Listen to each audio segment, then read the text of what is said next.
Welcome to GT academy. আমি রাকেশ মাহাতো। আজকে class 8-এর যে বিজ্ঞানের একটা টপিক আলো, সেই টপিকটা নিয়ে আলোচনা করব। তো বেশি কথা না বাড়িয়ে চলে এলাম। আলো, আমরা একে অপরকে দেখতে পাই। আমরা দেখতে পাই আমরা যেখানে থাকি সেই জায়গাটাকে।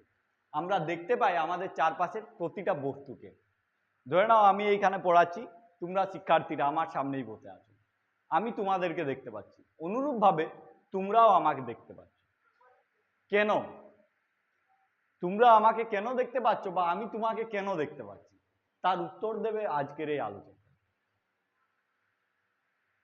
আমরা কোনো একটা জায়গাকে কালো দেখতে পাচ্ছি, বা যখন রাত্রিবেলাতে ইলেকট্রিক চলে যাচ্ছে বা লাইন চলে যাচ্ছে, তখন আমরা আমাদের পুরো যে রুমটা, সেই পুরো রুমটাকে অন্ধকার দেখতে পাচ্ছি, অবশ্যই যদি আমাদের কাছে চার্জার লাইট না থাকে। তো যাই হোক, প্রত্যেকটা জিনিসকে আমরা যখন লাইন থাকছে না বা আলো থাকছে না, তখন আমরা কালো দেখতে পাচ্ছি। আবার এইটাই যখন ইলেকট্রিক বা লাইন থাকছে বা একটা লাইট জ্বলছে, তখন আমরা কোনো বস্তুকে দেখতে পাচ্ছি। কেন? এটা বুঝে নেওয়া যাক। ধরে নাও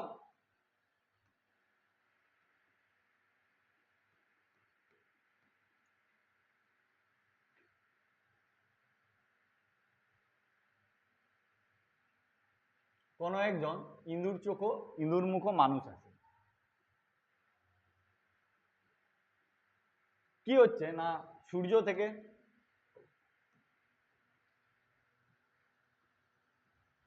সূর্য থেকে আলোক রশ্মি এই মানুষটার মুখে এসে পড়ছে বা এই মহিলাটার মুখে এসে পড়ছে। আমি এইখানে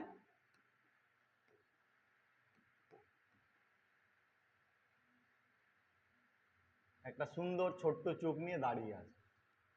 কি হচ্ছে, এই যে লাইটটা, সূর্যের থেকে আগত যে রশ্মিটা, সেই রশ্মিটা এই মহিলার বা ভদ্রলোকের মুখে এসে পড়ছে। ওইখান থেকে আরেকটা রে আসছে আমার চোখে, যার ফলে আমি উনাকে দেখতে পাচ্ছি। যদি এইরকম হতো যে এই রেটা আমার কাছে আসতো না, তাহলে আমি এইখানে কিছু কাউকে দেখতে পারতাম না। অর্থাৎ কোনো একটা জায়গা থেকে আলোক রশ্মি আসছে, কালো একটা মুখে প্রতিফলিত হচ্ছে, তারপরে সেটাকে আমি দেখতে পাচ্ছি। তাহলে কোনো একটা বস্তুকে দেখার জন্য প্রথম শর্ত কি না, আলোর প্রতিফলন। আলোর প্রতিফলন দুই রকম জিনিস হয়। তোমরা জলের ভিতরে কোনো কিছু দেখেছো? ধরে নাও তোমরা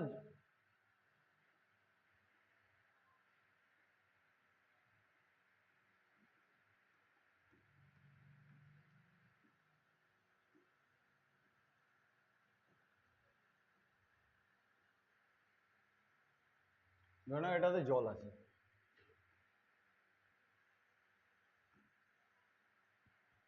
আবার জলের ভিতরে একটা মাছ আছে।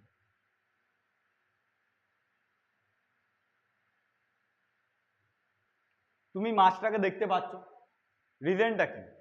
বাইরের কোনো একটা জায়গা থেকে আলোক রশ্মি আসছে, মাছের গায়ে পড়ছে। মাছের গায়ে পড়ার পর সেই আলোক রশ্মিটাই আবার কোনো একটা জায়গাতে গিয়ে পড়ছে।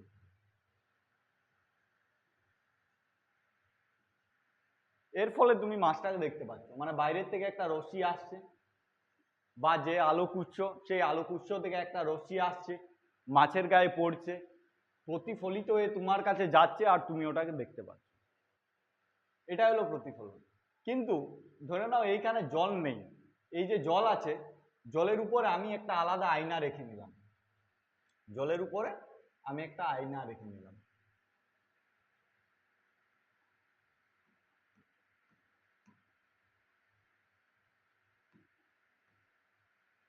জলের উপরে আমি একটা আয়না রেখে নিলাম। এর ফলে কি হবে? আয়না রাখার ফলে আমি দেখতে পাবো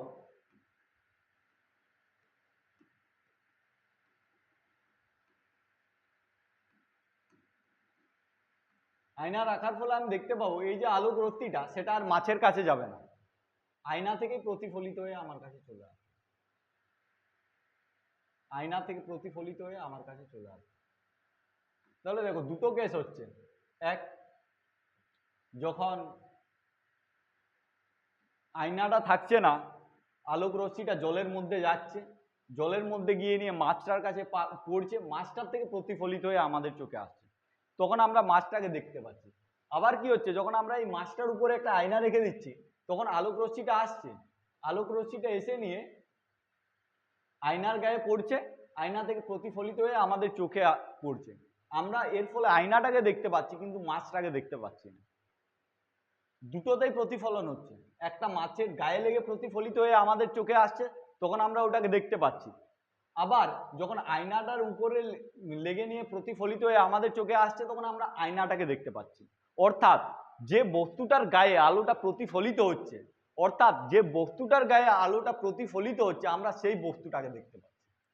তাহলে আমরা যে বস্তুকে দেখতে পাচ্ছি তার প্রথম সূত্র, মানে প্রথম শর্তই হলো যাতে ওই আলোটা যাতে ওই বস্তুর উপর প্রতিফলিত হয়, তবেই।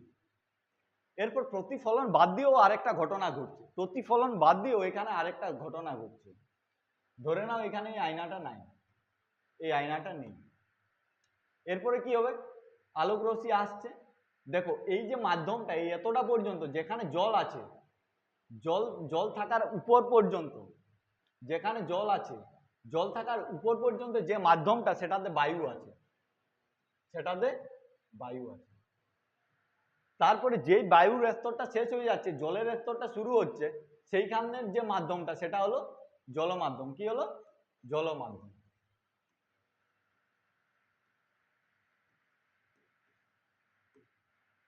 ধরে নাও আমি এই পেনটাকে ধরে আছি, তাহলে এইটা আমার আঙ্গুল, এই আঙ্গুলটা একটা আলাদা মাধ্যম, পেনটা একটা আলাদা মাধ্যম। আমরা মাধ্যম কাকে বলবো না, যে দুটো বস্তুর ঘনত্ব আলাদা আলাদা, যে দুটো বস্তুর ঘনত্ব আলাদা আলাদা, সেই দুটো বস্তুকেই আমরা মাধ্যম রূপে কল্পনা করব। ধরে নাও এই যে এইটা হলো বাতাস, বায়ু মাধ্যম, এখানে শুধু বাতাস আছে। আমি তোমাদের এই ক্লাস 8-এর এই বইটাকে নিয়ে এলাম, এই বইটার যে ডেনসিটি, সেই সেই একই ঘনত্ব কি এইখানের বায়ুটার? এই বইয়ের যে ঘনত্ব, সেই ঘনত্ব কি এইখানকার বায়ুটার? হ্যাঁ না না না। তাহলে আমরা দেখতে পাচ্ছি যে বায়ুর ঘনত্ব আর বইয়ের ঘনত্ব আলাদা আলাদা, তাহলে বই আর বায়ু দুটো আলাদা আলাদা মাধ্যম। তো অনুরূপভাবে আমরা যখন এইখানে আসছি, এতটা পর্যন্ত যে জায়গাতে বাতাসটা আছে, বাতাসটা যে জায়গাতে আছে সেই জায়গাটার ঘনত্বটা একরকম, যে জায়গাতে জল আছে সেই তার ঘনত্বটা আরেক রকম। তাহলে এই দুটোর মধ্যে কিসের পার্থক্য আছে? ঘনত্বের পার্থক্য আছে। জিনিসটা বুঝতে পারছো তো? দুটাতে ঘনত্বের পার্থক্য আছে, তাহলে এই দুটো আলাদা আলাদা মাধ্যম। তাহলে বায়ু প্রথম ক্ষেত্রে কি হচ্ছিল না, প্রথম ক্ষেত্রে আমি কি নিচ্ছিলাম, একটা আয়না নিচ্ছিলাম। দেখো এই আয়নাটার উপরে যে মাধ্যমটা আছে সেটা কি মাধ্যম ছিল? আয়নাটার উপরে যে মাধ্যমটা আছে সেটা কি মাধ্যম? বায়ু মাধ্যম। হ্যাঁ কি নেই? আমি যে আয়নাটা নিচে চলে যাচ্ছি, সরি, যে এটা বায়ু মাধ্যম ছিল, তাহলে আলোক রশ্মিটা আসছিল, আলোক রশ্মিটা আসছিল বায়ু মাধ্যমে প্রতিফলিত হয়ে আবার যাচ্ছিল, তাই তো? আলোক রশ্মিটা আসছে বায়ু মাধ্যমেই প্রতিফলিত হয়ে আবার যাচ্ছে, হয় কি নাই? কিন্তু এইখানে যখন আমি ওইটা আয়নাটা সরান দিলাম, তখন কি হচ্ছে, আলোক রশ্মিটা আসছে কোন মাধ্যমে? আলোক রশ্মিটা আসছে বায়ু মাধ্যমে আসছে। তারপর মাছটা কোন মাধ্যমে আছে? জল মাধ্যমে আছে, তাই তো? তারপরে আলোক রশ্মিটা বায়ু মাধ্যমে আইলো, বায়ু মাধ্যমে আসে নিয়ে জল মাধ্যমে প্রবেশ করেছে। হ্যাঁ, বায়ু মাধ্যমে ছিল, বায়ু মাধ্যম থেকে কোথায় প্রবেশ করলো? জল মাধ্যমে প্রবেশ করলো। তাহলে দেখো এখানে একটা মাধ্যমের চেঞ্জ হচ্ছে, বায়ু থেকে জল আসছে। এই যখন মাধ্যমে আসবে না, তখন জলটা একটু বাঁকিয়ে যাবে, জলটা একটু বেঁকে যাবে। ধরে নাও এটা আছে,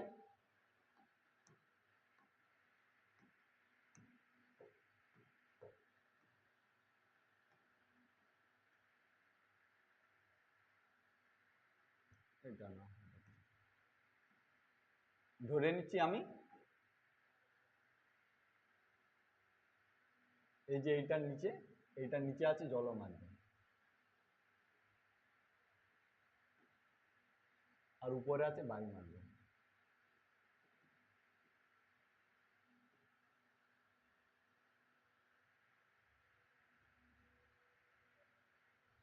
আলোক রশ্মি এই দিক থেকে আসছে, এলো,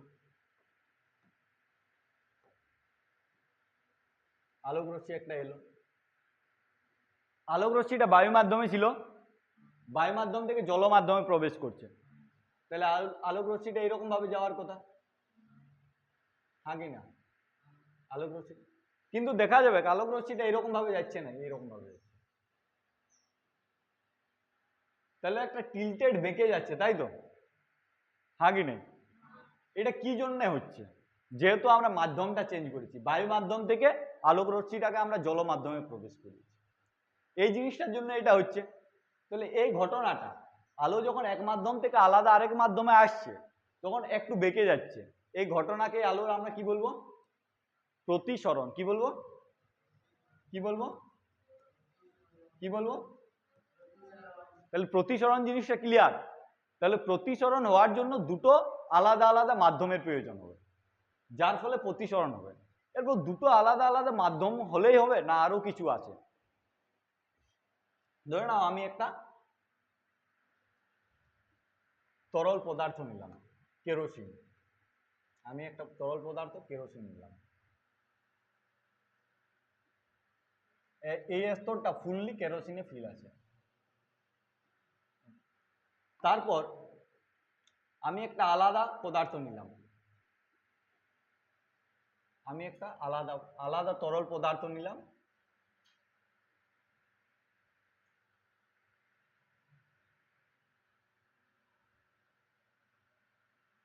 আমি একটা আলাদা পদার্থ নিলাম। এরপর একটা রশ্মি এইখান থেকে এইদিকে পাঠালাম, দেখলাম যে আলোক রশ্মিটা এদের যে বিভেদ তল, সেই বিভেদ তল বরাবর বেঁকে গেল না। অর্থাৎ আমার কি দরকার ছিল, যে যখন মাধ্যম চেঞ্জ হলো, ধরে নাও এটা কেরোসিন আছে, এটা আলাদা কিছু একটা মাধ্যম আছে, আমার কি হওয়া উচিত ছিল, যে আলোটা এলো, আলোটা আসার পর বেঁকে যাওয়ার কথা, তাই তো, কিন্তু বেঁকে গেল না। এর কারণটা কি? এই যে মাধ্যমটা আর এই যে মাধ্যমটা, এই দুটো মাধ্যমের ঘনত্ব একই, মাধ্যম দুটোর ঘনত্ব একই। তোমরা বালিতে কোনোদিন দৌড়েছো? দৌড়েছো? তাহলে দেখবে যে বালিতে দৌড়ানো আর ফাঁকা মাঠে দৌড়ানো দুটোর মধ্যে একটা তফাৎ তৈরি হয়। কোনটাতে তুমি জোরে দৌড়াতে পারবে? অবশ্যই তুমি ফাঁকা মাঠে দৌড়াতে পারবে, তাই তো। রিজনটা কি না, তোমার পায়ের তলাতে যেটা আছে সেই বস্তুটার তোমাকে কম বাধা দিচ্ছে, সেই বস্তুটা তোমাকে কম বাধা দিচ্ছে।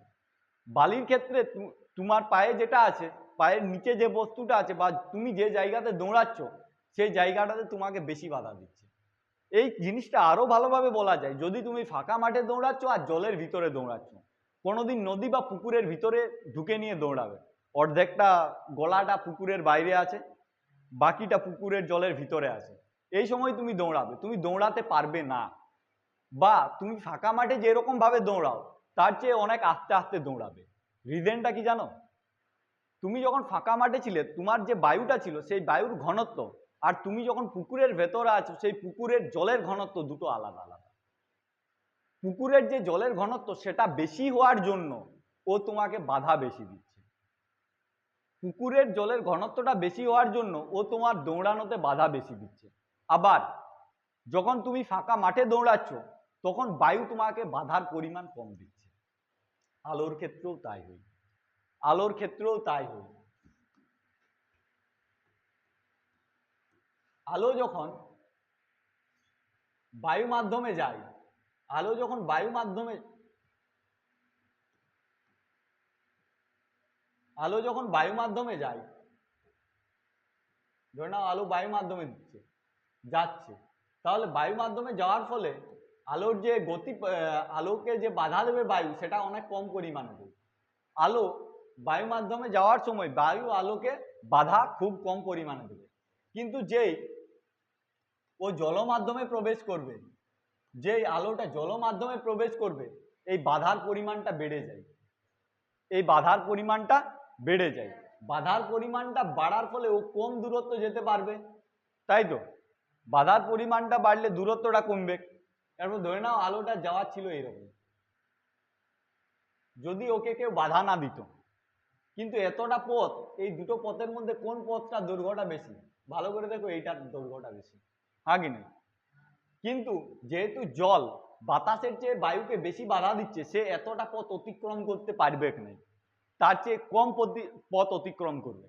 ওই জন্য আমার মনে হচ্ছে আলোটা বেঁকে গেছে। জিনিসটা বুঝতে পারছো? যে একটা মাধ্যমে, যে মাধ্যমের ঘনত্ব বেশি হবে সেই মাধ্যম আলোটাকে বেশি বাধা দেবে, আর বেশি বাধা দেওয়ার জন্য আলোর যে গতিপথ সেটা কম হয়ে যাবে, ছোট হয়ে যাবে। এই জিনিস মাধ্যম চেঞ্জ হলেই যে প্রতিসরণ হবে বা আলোর গতিপথ চেঞ্জ হবে তা কিন্তু নয়। মাধ্যম চেঞ্জ হওয়ার সাথে সাথে ওই মাধ্যমের ঘনত্বরও পার্থক্য থাকা চাই। তো এই জিনিসটা তাহলে আলোর প্রতিসরণের ক্ষেত্রে আমি কি দেখলাম না, একটা মাধ্যম থেকে অন্য মাধ্যমে, এক মাধ্যম থেকে আলো যখন অন্য মাধ্যমে প্রবেশ করে তখন আলোর গতিপথের কিছুটা পরিবর্তন হয়। এই ঘটনাটাকে আমরা কি বলি? আলোর প্রতিফলন। তোমরা এটাকে আরো ভালোভাবে দেখতে পারবে।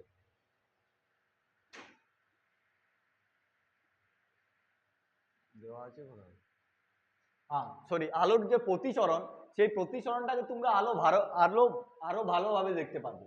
ধরে নাও এই যে বোতলটা, যে বোতলটা তুমি দেখতে পাচ্ছ, দেখো এইখান পর্যন্ত বোতলটার এই অংশের উপর পর্যন্ত,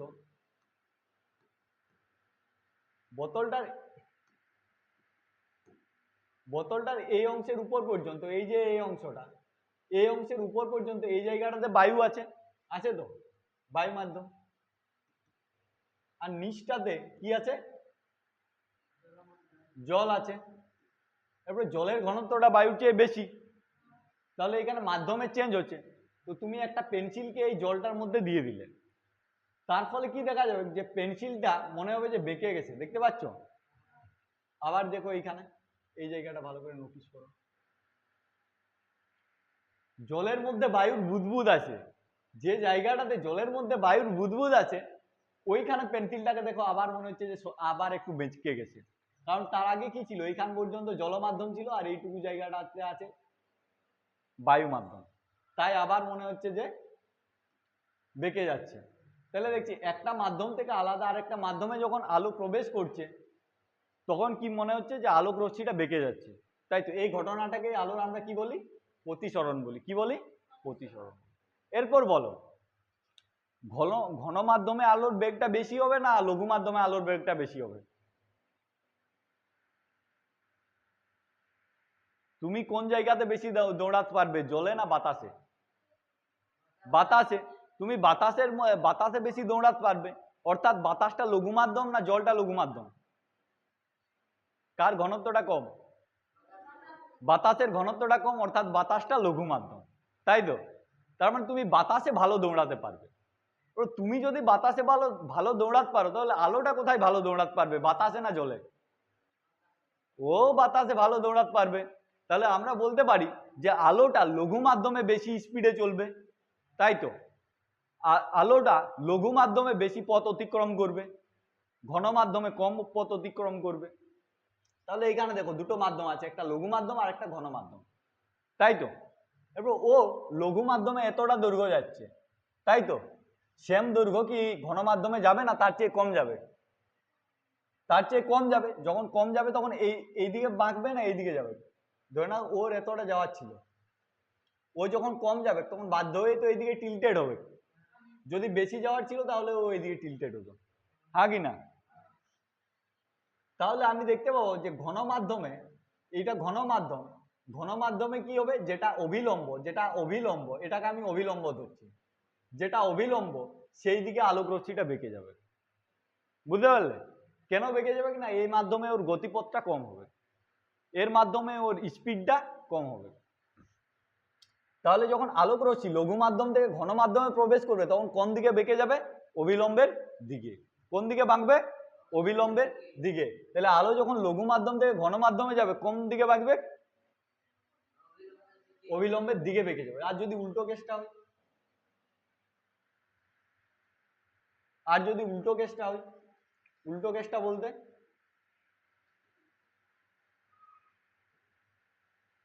প্রথমে ঘন মাধ্যম ছিল, তারপরে লঘু মাধ্যমে এলো। প্রথমে ঘন মাধ্যম ছিল, তারপরে লঘু মাধ্যম এলো। এরপরে এই সময় বলো, এই যে আলোটার স্পিডটা বাড়বে না কমবে? আলোটার ঘন মাধ্যমে যে স্পিড ছিল তার চেয়ে লঘু মাধ্যমে স্পিডটা বাড়বে না কমবে? তার চেয়ে স্পিডটা নিশ্চয়ই বাড়বে। এবারে যদি স্পিডটা বাড়ে তাহলে কি সে আগের গতিপথ বরাবর যাবে? আগের গতিপথ বরাবর যাবে না, ও এরকম ভাবে ওর যাওয়ার কথা ছিল কিন্তু ও যাবে না, ওর স্পিডটা বেড়ে যাওয়ার ফলে ও এরকম ভাবে যাবে, তাই তো? তাহলে যখন ঘন মাধ্যম থেকে লঘু মাধ্যমে যাচ্ছে তখন আলোক রশ্মি কার থেকে দূরে সরে যাচ্ছে?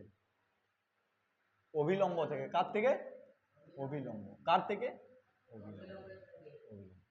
তাহলে আলোক রশ্মি যখন ঘন মাধ্যম থেকে লঘু মাধ্যমে আসছে কার থেকে দূরে সরে যাচ্ছে? অভিলম্ব থেকে। আবার আলোক রশ্মি যখন লঘু মাধ্যম থেকে ঘন মাধ্যমে যাচ্ছে কার দিকে সরে যাচ্ছে? একবার অভিলম্ব থেকে দূরে সরে যাচ্ছে, একবার অভিলম্বের দিকে সরে যাচ্ছে। যখন লঘু মাধ্যম থেকে ঘন মাধ্যমে যাচ্ছে তখন অভিলম্বের দিকে চলে যাচ্ছে, আর যখন ঘন থেকে লঘুতে আসছে অভিলম্ব থেকে দূরে সরে যাচ্ছে। দুটো কেস ক্লিয়ার? আর এই যে ঘটনা আলোক রশ্মি বেঁকে যাচ্ছে এই ঘটনাটাকে আমরা কি বলি? আলোর প্রতিসরণ। তাহলে তোমরা খাতায় একটু নোট করে নাও।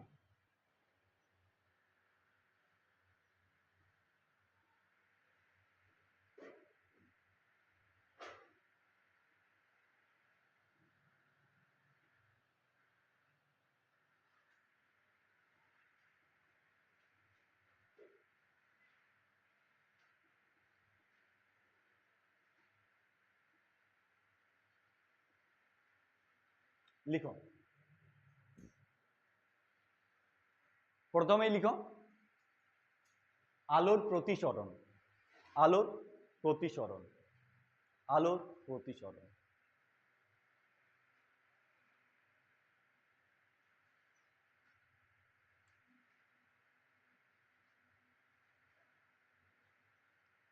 লিখো আলোক রশ্মি যখন আলোক রশ্মি যখন আলোক রশ্মি যখন আমি লিখে দেবো। আলোক রশ্মি যখন একটি মাধ্যম থেকে আলোক রশ্মি যখন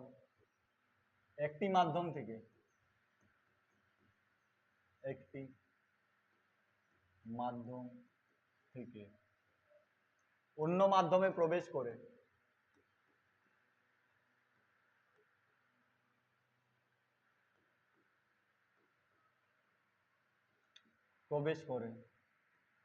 তখন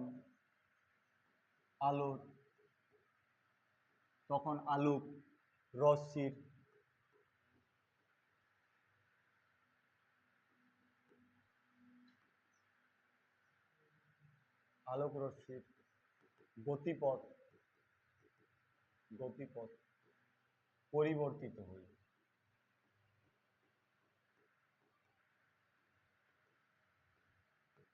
একে আলোর প্রতিসরণ বলে।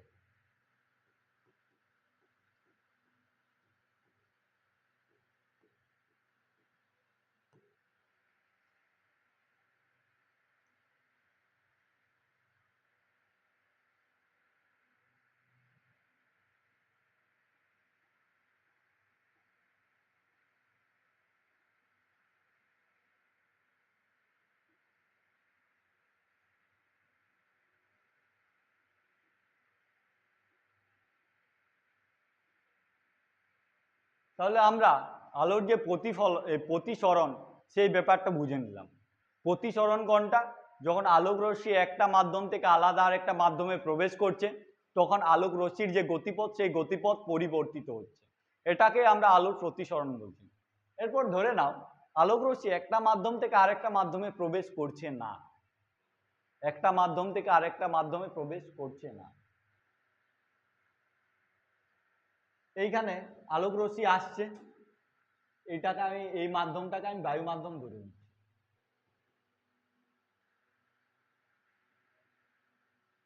এইখানে আলোক রশ্মি আসছে, কোনো একটা বস্তুতে আঘাতপ্রাপ্ত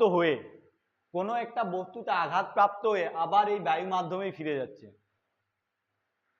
সৌরভ, অ্যাটেনশন। তাহলে আলোক রশ্মি কোনো একটা মাধ্যম, বায়ু মাধ্যম থেকে এসে কোনো একটা বস্তুতে আঘাতপ্রাপ্ত হয়ে আবার বায়ু মাধ্যমেই ফিরে যাচ্ছে। এই যে এই ঘটনাটা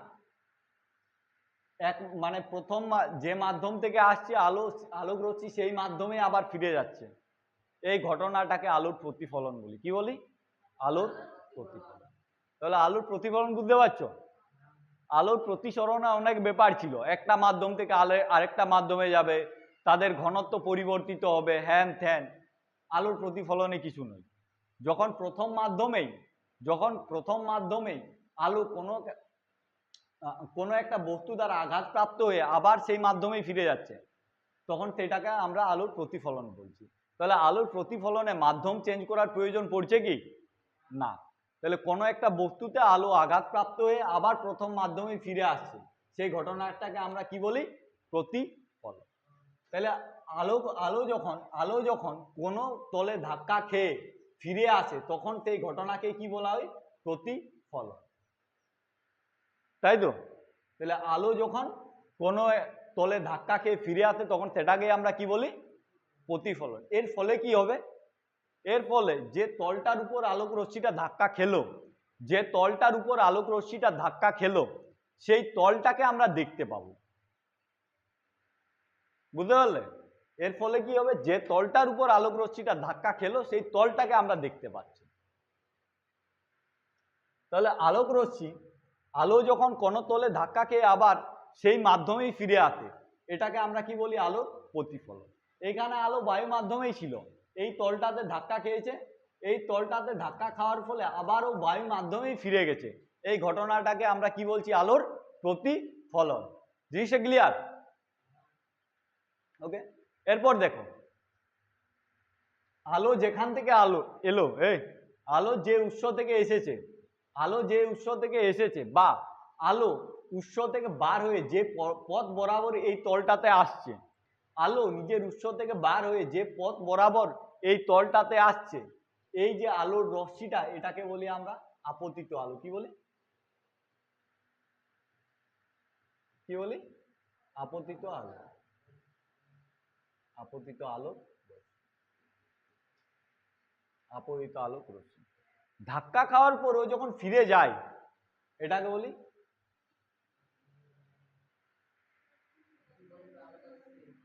প্রতিফলিত আলোক রশ্মি।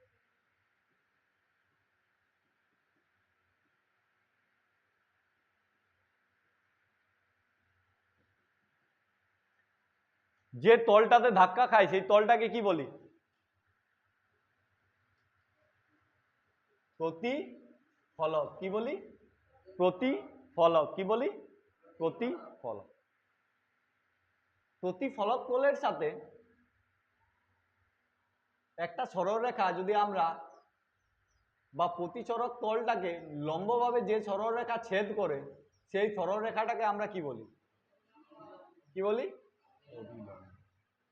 তাহলে এই যে প্রতিফলক তলটা আছে, প্রতিফলক তলটাকে যে সরলরেখা ছেদ করছে, সেই তলটাকে কি বলি আমরা? মানে এই প্রতিফলক তলটাকে যে সরলরেখা ছেদ করছে, সেই সরলরেখাটাকে কি বলি আমরা? অভিলম্ব। কি বলি? অভিলম্ব।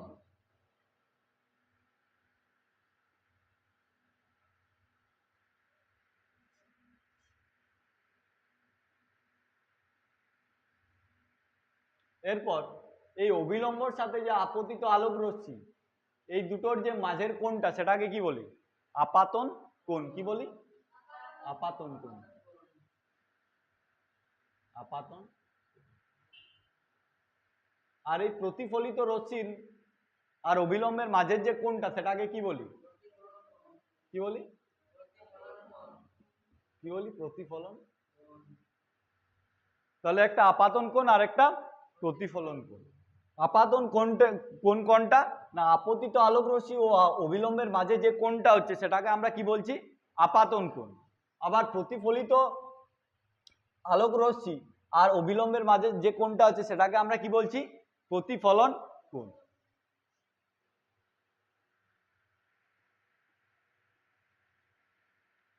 এরপরে প্রতিফলনের দুটো সূত্র আছে। প্রতিফলনের সূত্র কি? না, আপতিত রশ্মি, প্রতিফলিত রশ্মি এবং আপাতন বিন্দুতে অঙ্কিত অভিলম্ব সর্বদা একই সমতলে থাকবে। মানে ধরে নাও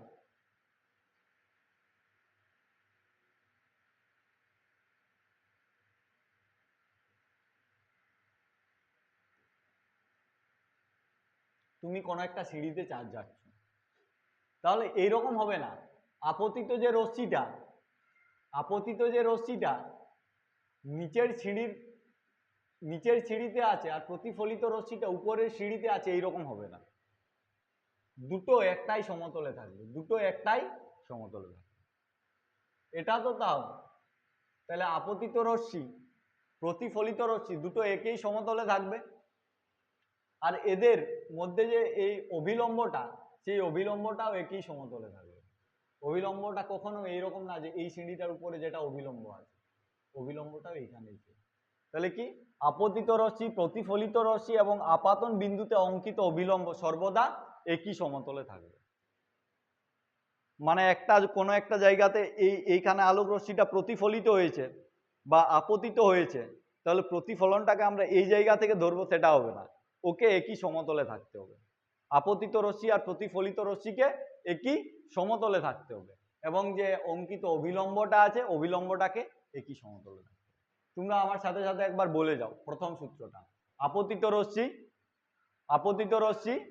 প্রতিফলিত রশ্মি এবং আপাতন বিন্দুতে অঙ্কিত অভিলম্ব সর্বদা একই সমতলে থাকবে।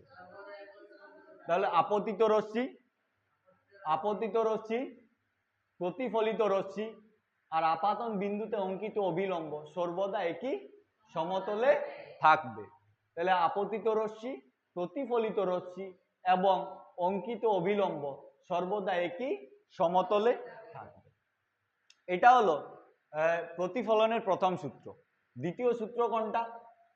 না বলো, আপাতন কোনটা? এই যে আপাতন কোনটা, আর এই যে প্রতিফলন কোনটা? আপাতন কোনটা আর প্রতিফলন কোন, এই দুটার মান কি হবে? সমান হবে। আপাতন কোণ আর প্রতিফলন কোণটার মান কি হবে? সমান হবে। ধরে নিচ্ছে এখানে আপাতন কোণটা 40 ডিগ্রি, তাহলে প্রতিফলন কোণটাও কত হবে? 40 ডিগ্রি। বুঝতে পারলেন? তাহলে প্রথম সূত্রটা, আপতিত রশ্মি, প্রতিফলিত রশ্মি এবং আপাতন বিন্দুতে অঙ্কিত অভিলম্ব একই সমতলে থাকবে। দ্বিতীয়টা, আপাতন কোণ আর প্রতিফলন কোণ সব সময় সমান হবে। তাহলে এই দুটোই হলো আলোর যে প্রতিফলনের সূত্র। এরপর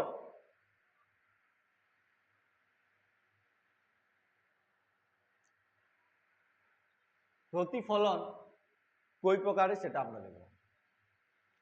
ধরো না কোনো একটা মসৃণ তল আছে,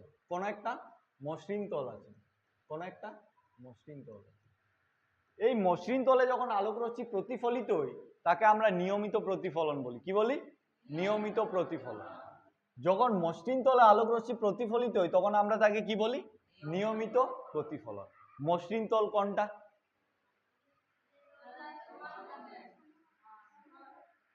যেমন আয়না, তাই তো, যেমন আয়নার প্রতিফলন, একদম মসৃণ তলে প্রতিফলন।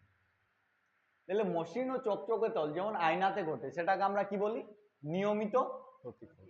আর এই মসৃণ তলে প্রতিফলন হওয়ার ফলে বস্তুর যে প্রতিবিম্ব, সেই বস্তুর প্রতিবিম্বটা একদম পরিষ্কার হয়, স্পষ্ট হয়।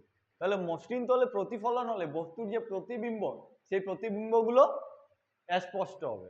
এবং দেখো, এই মসৃণ তলে আপতিত আলোক রশ্মি এবং প্রতিফলিত আলোক রশ্মি সবার সমান্তরাল থাকবে, তাই তো? মসৃণ তলে বা নিয়মিত প্রতিফলনে আলোক রশ্মিগুলো পরস্পরের সমান্তরালে থাকবে। মসৃণ তলে প্রতিফলন বা নিয়মিত প্রতিফলনের ফলে আলোক রশ্মিগুলো পরস্পর সমান্তরালে থাকবে। বিক্ষিপ্ত প্রতিফলন, আলোক রশ্মি যখন কোনো একটা অমসৃণ তলে প্রতিফলিত হয়, তখন তাকে আমরা বিক্ষিপ্ত প্রতিফলন বলি। ধরে নাও আমার মুখের উপর আলোক রশ্মি এসে পড়ছে, তারপরে এইখান থেকে আলোক রশ্মি প্রতিফলিত হয়ে গিয়ে তোমার চোখে পড়ছে, তাহলে এটা নিয়মিত প্রতিফলন না বিক্ষিপ্ত প্রতিফলন? এটা বিক্ষিপ্ত প্রতিফলন, কারণ আমার ফেসটা কখনোই মসৃণ নয়। আমাদের যে বইয়ের পাতা, সেই বইয়ের পাতা কখনো মসৃণ নয়, কাঠ কখনো মসৃণ নয়, তাহলে এগুলো হলো অমসৃণ প্রতিফলন বা বিক্ষিপ্ত প্রতিফলন। এবার তুমি এখানে দেখতে পাচ্ছ এই যে এটাও একটা প্রতিফলিত রশ্মি, এটাও একটা প্রতিফলিত রশ্মি, এটাও একটা প্রতিফলিত রশ্মি, এটাও একটা প্রতিফলিত রশ্মি। এরা কি পরস্পর সমান্তরালে আছে? না। তাহলে বিক্ষিপ্ত প্রতিফলনের ক্ষেত্রে প্রতিফলিত রশ্মিগুলো পরস্পরের সমান্তরালে থাকে? হ্যাঁ না না না। নিয়মিত প্রতিফলনের ক্ষেত্রে যে প্রতিফলিত রশ্মিগুলো সেটা পরস্পরের সমান্তরাল থাকে। এরপর আমি একটু আগেই বললাম যে প্রতিফলনের দুটো সূত্র আছে, একটা যে আপতিত রশ্মি আর প্রতিফলিত রশ্মি এবং আপাতন বিন্দুতে অঙ্কিত অবিলম্ব সর্বদা একই সমতলে থাকছে। আবার বললাম যে আপাতন কোণের মানটা এবং প্রতিফলন কোণের মানটা দুটো সমান। তাহলে এই যে এই সূত্রটা আপাতন কোণের মান এবং প্রতিফলন কোণের মান সমান, এই সূত্রটা নিয়মিত প্রতিফলনের জন্য না বিক্ষিপ্ত প্রতিফলনের জন্য? ভুল। এটা প্রতিফলনের সূত্র। সূত্রগুলো কার? প্রতিফলনের সূত্র। বিক্ষিপ্ত প্রতিফলন কি প্রতিফলন নয়? এটাও তো একটা প্রতিফলন। তাহলে সূত্রটা বিক্ষিপ্ত প্রতিফলনের জন্য কাজ করবে, নিয়মিত প্রতিফলনের জন্য কাজ করবে। এবার তোমরা বলে তাহলে ফের হচ্ছে কই, আমাকে দেখাও। না,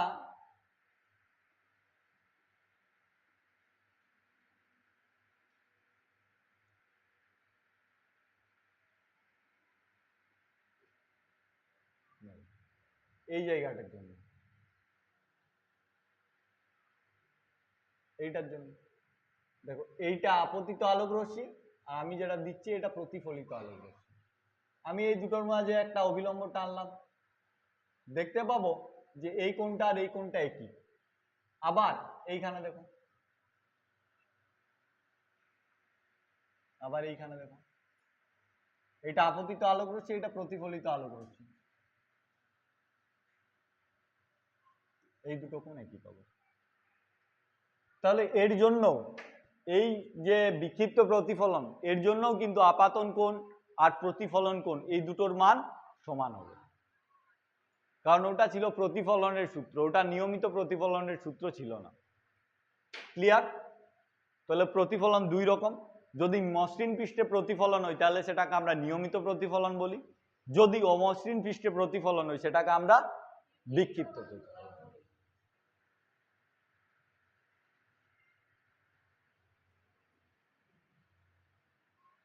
আচ্ছা, এটার আগে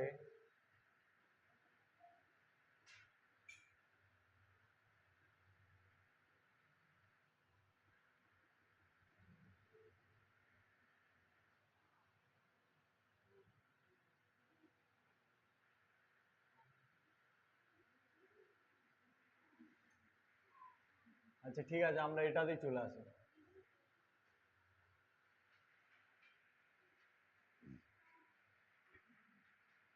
দেখো তোমরা এখানে কি দেখতে পাচ্ছ?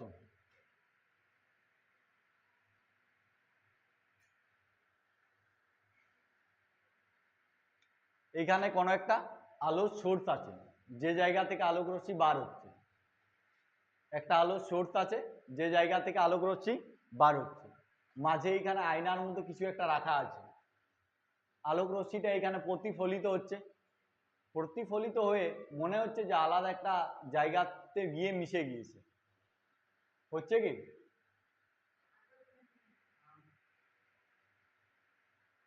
এইখান থেকে আলোক রশ্মিটা আসছে, আলোক রশ্মিটা এই জায়গা থেকে প্রতিফলিত হয়ে আসছে,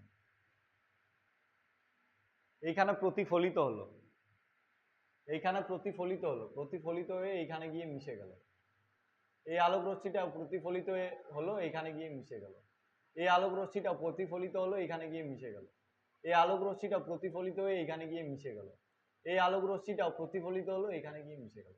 অর্থাৎ যতগুলো আলোক রশ্মি ছিল প্রতিফলনের পর একটা বিন্দুতে গিয়ে মিশলো? হ্যাঁ না না, তাহলে এই বস্তুটার যে ছবিটা তৈরি হবে তাকে আমরা সদ্বিম্ব বলবো। কি বলবো? কি বলবো? সদ্বিম্ব বলবো।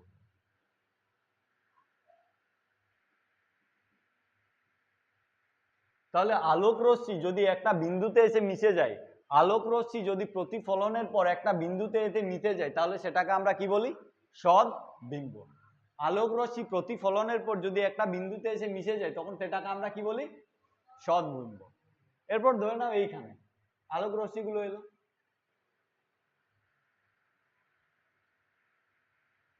তাই তো? আসার পর এরকম হলো, এটা এইদিকে চলে গেল, এটা এইদিকে চলে গেল, এটা এইদিকে চলে গেল, এটা এইদিকে চলে গেল, আবার এইটা এই পথ দিয়ে ফিরে চলে গেল। তাহলে দেখো এইখানে এইখানে এক জায়গা থেকে বিন্দুগুলো এলো, একই উৎস থেকে বিন্দুগুলো বা একই উৎস থেকে আলোক রশ্মিগুলো এলো, কিন্তু প্রতিফলিত হওয়ার পর একই জায়গাতে গিয়ে মিশেছে কি? না, বিক্ষিপ্ত হয়ে আলাদা দিকে চলে গেছে, তাই তো? প্রতিফলিত হয়ে সবগুলো আলাদা আলাদা দিকে চলে গেছে। তারপরে এই যে এই রশ্মি যেগুলো বিক্ষিপ্ত বা প্রতিফলিত হয়ে আলাদা আলাদা জায়গায় চলে গেছে, এগুলোকে যদি আমরা পেছন দিকে বাড়াই, আমরা কাল্পনিক ভাবে বাড়াচ্ছি, তাহলে দেখতে পাবো যে এগুলো একটা জায়গাতে মিশে যাচ্ছে। তাহলে এইখানে আলোক রশ্মিটা উৎস থেকে আসার পর এক জায়গাতে গিয়ে মিশেছে কি? না। মিশেছে কি? না, আলাদা আলাদা জায়গাতে চলে গেছে। আমরা কি করছি না, আমরা মনে করছি যে সবগুলো এক জায়গাতে মিশতেও পারতো, তাই তো? ধরে নাও এইখানে যে ব্যক্তি আছে, এইখানে যে ব্যক্তি আছে, সে কি কি ভাববে যে এই যে এই আলোক রশ্মিটা এটা এই জায়গা থেকে আসছে, এ কি ভাববে আলোক রশ্মিটা এই জায়গা থেকে আসছে, এইখান থেকে আসছে, এখানে মনে হবে যে একটা জায়গা থেকে আসছে, অরিজিনালি একটা জায়গা থেকে আসছে কি? এইখানে যেমন বিন্দুগুলো একটা জায়গাতে গিয়ে মিশছিল, এখানে মিশছে কি? না, কিন্তু মনে হচ্ছে যে মিশছে, তাই তো? মনে হচ্ছে, এখানে অরিজিনালি মিশছে কি? না। তাহলে এই যে এইখানে যে প্রতিবিম্বটা তৈরি হবে তাকে আমরা অসৎবিম্ব বলবো। তাহলে সৎবিম্বতে কি হয় না, প্রতিফলিত রশ্মিগুলো একই জায়গাতে গিয়ে মিশে। অসৎবিম্বতে কি হয় যে প্রতিফলিত রশ্মিগুলো এক জায়গাতে গিয়ে মিশে না, আমাদের মনে হয় যে এক জায়গাতে গিয়ে মিশছে। বুঝতে পারলে?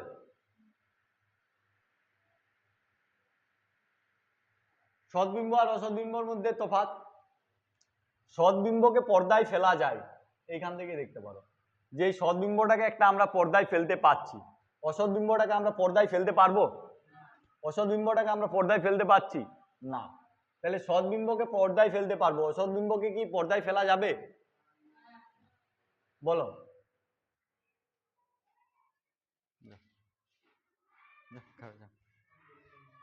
হ্যাঁ,